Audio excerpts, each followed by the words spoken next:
भारत और अमेरिका के बीच में व्यापारिक रिश्तों में एक नया तनाव पैदा हो गया है। अमेरिकी राष्ट्रपति डोनाल्ड ट्रंप ने भारत पर दबाव बना रहे हैं कि वे अमेरिकी गुड्स पर लगाने वाले टैरिफ को जीरो कर दें, और वो भी खासकर ऑटोमोबाइल और इलेक्ट्रॉनिक सेक्टर को लेकर। अमेरिका चाहता है कि भारत अपने आयात शुल्क को पूरी तरीके से खत्म कर दे। अगर ऐसा होता है तो ये भारतीय उद्योग के लिए बहुत बड़ा झटका साबित हो सकता है। भारत कई अमेरिकी उद्योगों पर टैरिफ इसलिए लगाता है ताकि डोमेस्टिक इंडस्ट्रीज को बचाया जा सके। उदाहरण के तौर पे देखें तो अगर अमेरिका से गेहूं या चावल भारत में बिना टैरिफ के आते हैं तो भारतीय किसानों को भारी नुकसान उठाना पड़ेगा, और इसलिए ऑटोमोबाइल सेक्टर में भारत अमेरिकी कंपनी या विदेशी कंपनी पर टैरिफ इसलिए लगाता है ताकि विदेशी प्रतिस्पर्धा से बचाया जा सके अपने डोमेस्टिक इंडस्ट्रीज को।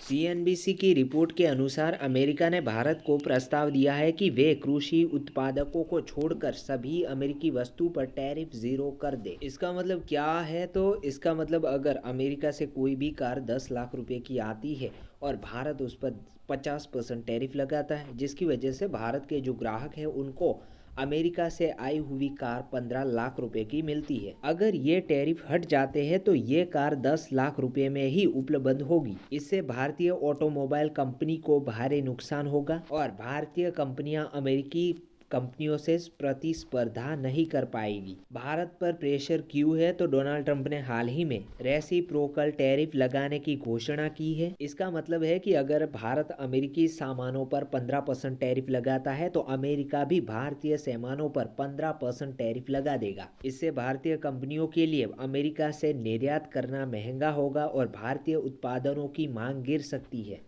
भारत सरकार ने हाल ही में ऑटोमोबाइल सेक्टर में टैरिफ को 125% से घटाकर 70% कर दिया था। सरकार की कोशिश है कि ट्रंप को खुश भी किया जाए और भारतीय इंडस्ट्रीज को बचाया भी जा सके। अमेरिका टैरिफ को पूरी तरीके से खत्म करने की मांग कर रहा है, लेकिन भारत ऐसा नहीं कर सकता है। भारत और अमेरिका के बीच में व्यापार संतुलन भारत के पक्ष में है। साल 2023-24 में भारत ने कुल व्यापार 118 बिलियन डॉलर का किया था, जिसमें भारत ने अमेरिका को 77 बिलियन डॉलर का निर्यात किया और 41 मिलियन डॉलर का आयात किया। इससे भारत को 36 बिलियन डॉलर का फायदा हुआ, और यहाँ पर अगर अमेरिका टैरिफ बढ़ा देता है तो भारत को ये फायदा नहीं हो सकता है।